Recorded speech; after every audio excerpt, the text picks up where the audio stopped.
नमस्कार दोस्तों, मैं हूँ पुष्कर और आज मैं अपनी ज़िंदगी का एक ऐसा पल शेयर करना चाहता हूँ जो मेरे को अभी तक याद है। अगर आपके परिवार में एसीएल या पीसीएल लिगामेंट फट गया है तो ये वीडियो आपके लिए अंत तक देखें। 25 मई को मैं घर से एयरपोर्ट से घर आ रहा था, तब रास्ते में बाइक का मेरा एक्सीडेंट हो गया और जैसे मैं गिरा मेरी बाइक मेरे ऊपर गिर गई थी और गिरते ही वापस मैं जैसे उठा तो मेरा पैर लंबा नहीं हो रहा था। फिर मैंने देखा ऐसा क्या हो गया, तो मैं खड़ा हुआ तो फिर पैर लंबा हुआ ही नहीं। लोगों ने मेरे को उठाया और पास में एक शॉप थी, वहाँ पे लेके गए, वहाँ पे मेरे को सुलाया। उसके बाद थोड़ी देर में मेरे घुटने में सूजन आ चुकी थी। फिर इधर उधर लोगों ने गाड़ी एडजस्ट करके मेरे को GBH अमेरिकन कैंसर हॉस्पिटल पहुँचाया। वहाँ जाके डॉक्टरों ने इमरजेंसी में मेरे को भर्ती करवाया।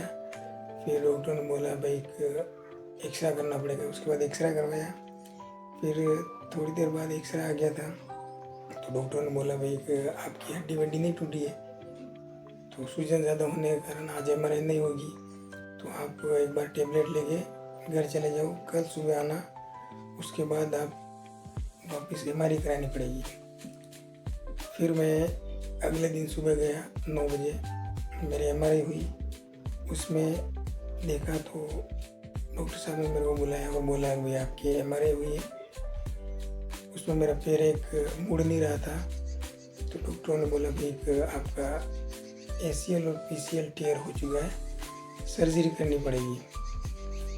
फिर मैंने देखा डॉक्टर साहब अगर पट्टा वट्टा गर्म पट्टे से अगर कुछ हो जाए तो कर दो।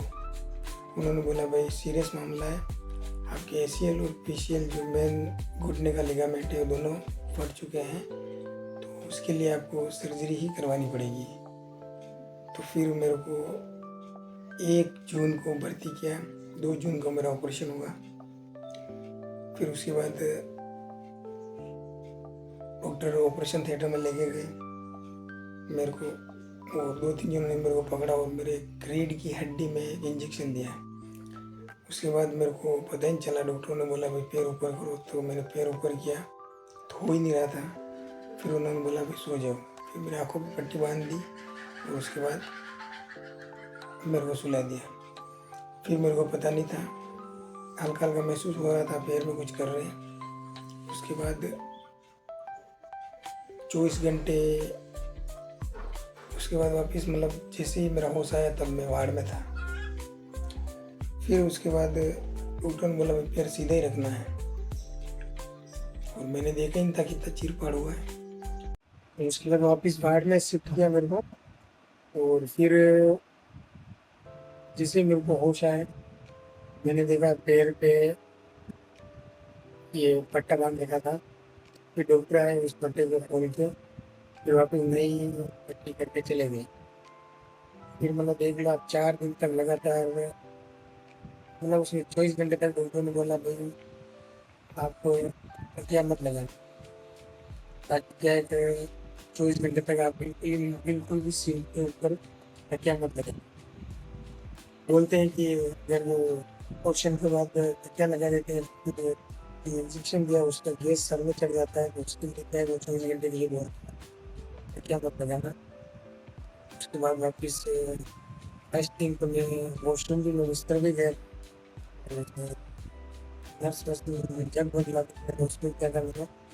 दूसरे दिन मैंने वापस से धीरे धीरे चलना स्टार्ट किया था। उसके बाद मैं वॉशरूम चला जाता। 4 दिन बाद मेरा छुट्टी हुई थी, मतलब चेकअप हो गया था, डिस्चार्ज हो गया था। उसके बाद वापस मेरे को घर भेजा, नेट 1 महीना रेस्ट करने के लिए बोला। फिर मैं घर आया, 1 महीना नेट रेस्ट किया, और पैर को भी मतलब हाथ से ऊपर करना है, नीचे करना है तब। उसके बाद धीरे धीरे मैं हल्का हल्का 15 दिन बाद वापस गया। डॉक्टर ने वापस बुलाया, तो 15 दिन बाद गया तो वहाँ पे उन्होंने किसी खोला पट्टी, तो मेरे होश उड़ गया, क्योंकि मैंने जहाँ पे मेरा ऑपरेशन हुआ था वो गाँव मैंने देखा नहीं था। 3 जगह घाव थे। एक जगह पे 8 टाँके थे, दूसरी जगह पे 5 टाँके थे और एक-एक अलग-अलग छोटे-छोटे टाँके और। उसके बाद मैंने देखा मेरा दिमाग खराब हो गया, मैंने कहा यार ज़्यादा हुआ है। क्योंकि मैंने देखा अगर छोटा-मोटा होगा वो बोल देता दूरबीन से, तो भी वहाँ टाँके-वाँके खोले। उसके बाद वापस आया, 15 दिन बाद वापस गया। उसके बाद मेरे को बोला एक्स-रे करवाना पड़ेगा, वापस मैंने एक्स-रे करवाया। उसके बाद उन्होंने देखा बस सही है, हल्का लोड ले सकते हो। फिर मैं धीरे-धीरे लोड लेके हल्का-हल्का चलता रहा वॉकर की सहायता से। और ये पैर के वो पट्टा बाँध रखा था वो एकदम सीधा है। 1 महीना और 10 दिन हुए, उसके बाद डॉक्टर ने बोला भई कि मतलब बिना वॉकर के चल सकते। फिर मैं धीरे-धीरे बिना वॉकर के चलने लगा। फिर डॉक्टर ने बोला भई आपको फिजियोथेरेपी करनी पड़ेगी, एक्सरसाइज करनी पड़ेगी। तो एक्सरसाइज के लिए मैं वहाँ पे गया, उन्होंने बोला भई आपका पैर पूरा नहीं घुल रहा है तो आपको एक्सरसाइज करनी पड़ेगी। 1 हफ्ते तक मेरे को घर पे बोला कि आप एक्सरसाइज कर लेना। मैंने घर पे कोशिश की लेकिन आधा ही हुआ था, आधा मतलब जिस कुर्सी पे पलंग पे बैठ सकते थे, जैसे पैर सीधा नीचे रख सकते थे वैसे ही हुआ था। उसके बाद वापिस 1 हफ्ते बाद वापिस गया तो फिर डॉक्टर ने बोला कि आपसे नहीं होगा, दर्द हो रहा था। फिर धीरे-धीरे डॉक्टर ने बोला भई यहाँ पे आना पड़ेगा। अब मैं बिल्कुल ठीक हूँ, चल सकता हूँ और व्यवस्थित आराम से मतलब चल रहा हूँ। तो डॉक्टर ने भई 2 हफ्ते के लिए और रेस्ट के लिए बोला है, और रेस्ट कर रहा हूँ और बराबर मैं एक्सरसाइज कर रहा हूँ। आपका भी अगर ऐसा कोई लिगामेंट टियर हुआ हो तो कृपया देर ना करें, जल्दी ऑपरेशन ज़रूर करवाएँ, क्योंकि उससे आपको ही फ़ायदा है। अगर आप ऑपरेशन नहीं करवाते हो तो उसमें क्या है, धीरे-धीरे लिगामेंट के नीचे जो हड्डी है वो घिसने लग जाती है। तो उसके बाद उसको ऑपरेशन करना मुश्किल है। तो उससे पहले कहीं भी अगर लग जाए तो आप किसी दूसरे के सहारे मत जियो, डायरेक्ट हॉस्पिटल से आप डॉक्टर से राय लेके ऑपरेशन करवाना ज़रूरी है। और किस-किस के आपके लिगामेंट टेयर हुआ है, कमेंट सेक्शन में बताएँ। धन्यवाद।